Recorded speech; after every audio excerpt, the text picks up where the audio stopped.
Really excited when I got the invite to talk at the Leeds International Festival Ideas. It's a full circle moment for me. I think before I kind of left Australia and started a new life on a cheese farm, I worked in advertising and my job title was Ideas Director.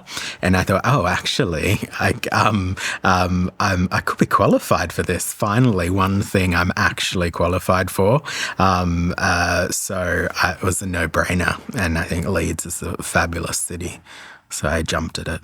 Brilliant. And of course, ideas is the key word. Yeah.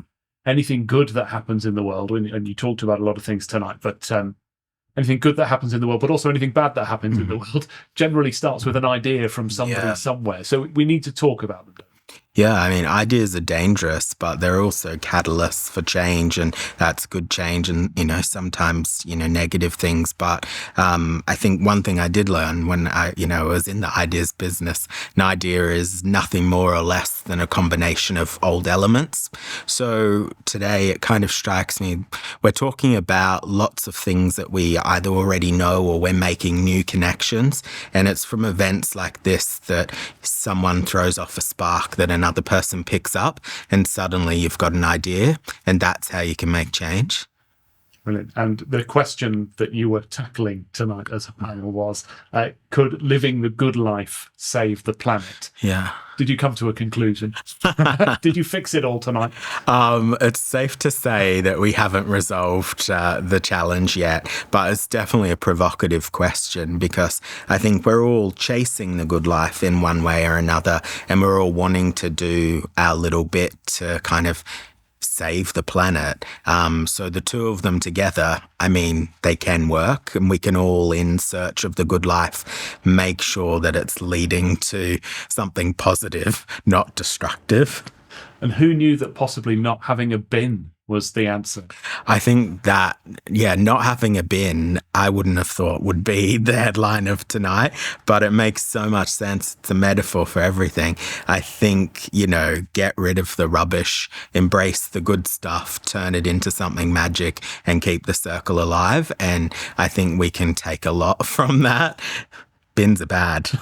Well, you talked about loving bins and free being your favourite price. I wanted to ask about interior design and sustainability. Do you think many people are considering sustainability when they're looking at how to deck out their homes, for want of a better phrase?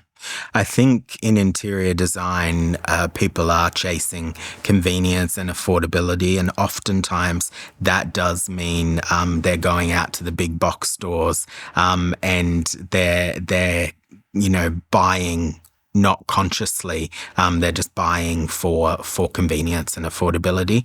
But I think if we want to save money and we want to kind of make design a little bit of an adventure, we can embrace kind of doing things a little bit differently, upcycling, recycling, using interesting materials that would otherwise be going to landfill or might actually not have any use. So I think if we all think a little bit differently about our spaces and what we actually need and how we can use things that we already have. So for instance, people might not want, it takes a lot of resources and money to renovate, but it doesn't take a lot of money to redecorate.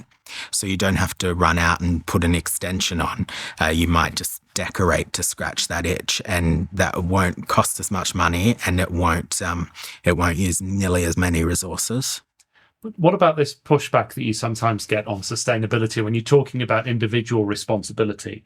There's pushback sometimes that this is really the preserve of the wealthy or the middle classes, the people who have time to think about it, the people who have even room to move around their homes and think about how they might do it differently. Have you had much thought about how, working class people, for example, for want of a better term, might think about these things without it becoming all-consuming, overwhelming? Yeah. Well, I think there is two real costs to doing something sustainable. It is either time or money, and both of them are something that you can kind of push and pull the lever on.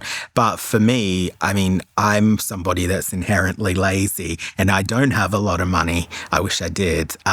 But I think for me, it's about turning a cone upside down and it becoming a light shade. So, or taking a basket and turning that upside down. So there are little flips you can immediately do to turn something that is just seemingly not related to being something like a light shade and turning it upside down, and you've got something really useful. So I think we have to probably change the narrative that it's for the domain of the wealthy and the privileged, that we can all do something like that's in our wheelhouse, or that's not hard and it's not expensive. We've just got to, you just have to have the idea. That's all it takes, is maybe a little bit of imagination, because it was our grandparents that were inventive, and they used what they have when they didn't have a lot of money to get by and invent all sorts of crazy things. So I think we can do it. So that's a take home, and obviously we've talked about the bins, very important point that we picked up. But what else do you hope that people have taken from tonight's panel? I think it probably sparked a lot of ideas as well, and sometimes all you need is a little jolt. You just need to get off that treadmill and kind of think about what you're doing. And I'm sure the next time somebody puts something in the bin, or the next time someone's going out to a shop to buy new, even if just that one time they kind of break the circuit and they stop doing it, and then you do that enough times and then you've got a habit. So these events are important because they set that spark off that then can create the change. Yeah, I've already done it. I went to put a bottle in the bin and I thought, no. Evil. What if that bin wasn't there? No. I'm an evil man. Yeah. And let me just finally ask you about Leeds as a city. You obviously enjoy it here. Tell me your relationship with the city. Have you spent much time here and enjoyed it? I walked around the city today as my first time properly in Leeds. It's always been somewhere. Funnily enough, I do drive up and down the country a lot, and I'm always kind of buying things on the outskirts of Leeds. And I did once buy 250 potato sacks from a man in a van who parked at a services in Leeds. So that was my first experience, and last. So I walked around the city today, and it struck me it feels very Australian. I guess Australian feels slightly European, but it's definitely more cosmopolitan, and there's a lot happening here. There's an energy here that I could really slide into.